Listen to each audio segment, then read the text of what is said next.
Hello everyone, আসসালামু আলাইকুম। আজকে আমি একটি মিক্সড সবজি রান্না করে দেখাবো। আর এই সবজিটা আমার মায়ের কাছ থেকে শেখা।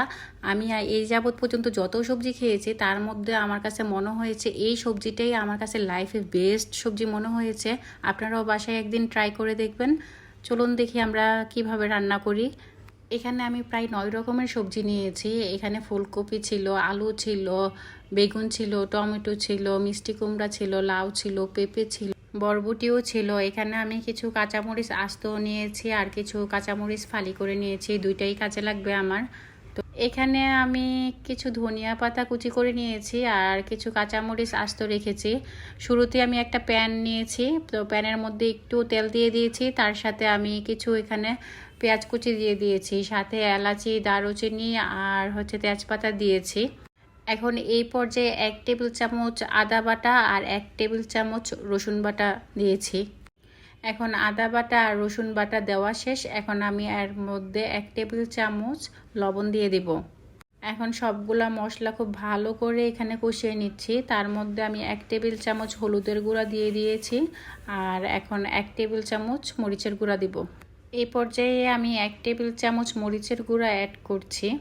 এখন মশলা থেকে কাঁচা গন্ধটা যেন চলে যায়, এই জন্য মশলাটা আমি এখন আবার অনেক ভালো করে কষিয়ে নিয়েছি। এই পর্যায়ে আমি এখানে কিছু মেথি অ্যাড করে দিচ্ছি। এই মেথিটা ম্যান্ডেটরি দিতেই হবে। সবজি যদি বেশি হয় তাহলে বেশি পরিমাণে মেথি দিবেন, আর যদি সবজি কম হয় তাহলে 1 চিমটি মেথি দিলেই হবে।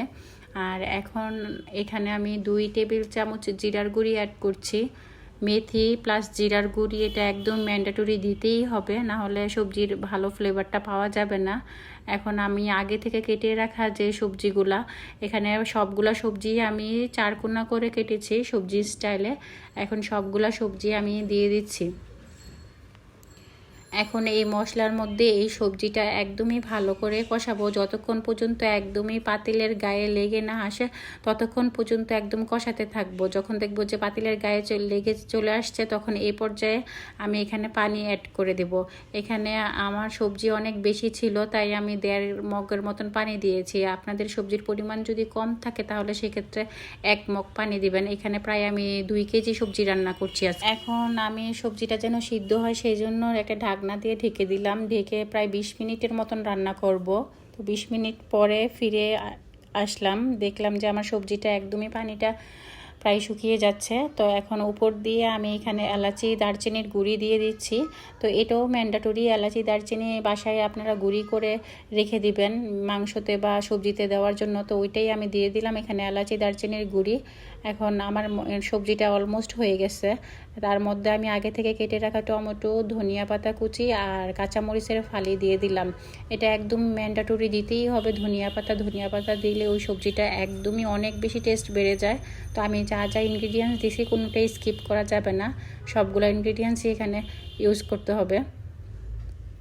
এখন আমি সবজিটা ভালো করে নেড়ে দিচ্ছি। নেড়ে এটাকে আবার আমি 5 থেকে 7 মিনিট রান্না করে নেব। তো 5 থেকে 7 মিনিট রান্না করার পরে আমার সবজির ফাইনাল লুক এটা চলে আসছে।